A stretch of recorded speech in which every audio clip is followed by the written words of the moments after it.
The brine-stung air was always Kalen's first clue. Perched on the bow of the Sea-Scribe, he'd feel the change, a sudden, profound silence in the ocean's roar. The mermaids were near. He'd learned their truths over a lifetime of stolen glimpses. Fact 1.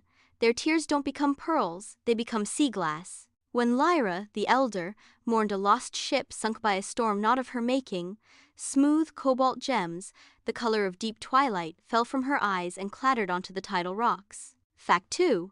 They do not sing to drown sailors, but to heal the sea itself.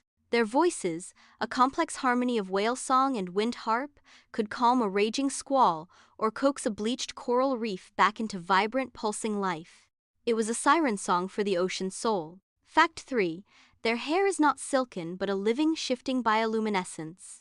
In the moonless dark, it swirled with captured starlight and the cold fire of deep-sea jellies, a constellation mirrored on the water's surface.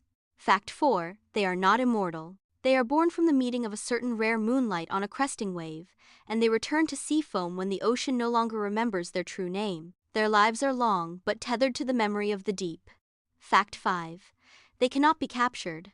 A net, a cage, any prison of man-made material, simply dissolves in their presence, the iron rusting to dust in seconds, the ropes fraying into seaweed. Their freedom was an elemental law.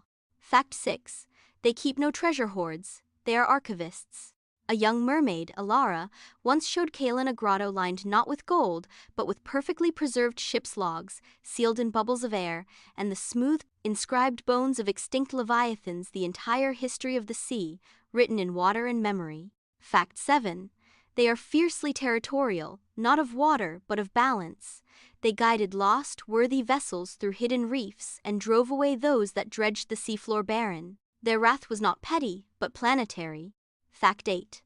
They understand all languages that have ever been spoken upon the water. A Polynesian wayfinder's chant, a Viking saga, a modern radio transmission to them, it was all the same story, the story of the land dwellers who dared the deep. Fact 9.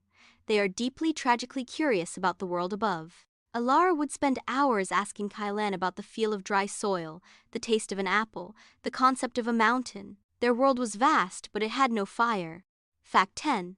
They can grant a form of immortality, but it is a sorrowful gift. A human who saves a mermaid, or the sea itself, may be offered a choice. To live on not as a mermaid, but as a permanent part of the ocean's song, a whisper in the waves, a guiding current, a memory in the salt. They become a fact of the sea itself. Kalen watched as Lyra met his gaze, her ancient eyes holding the weight of tides. She didn't speak, but a single, perfect piece of sea glass, the color of a calm sky, washed up at his feet. It was not an invitation, but a reminder, a single fact in a vast blue universe of them.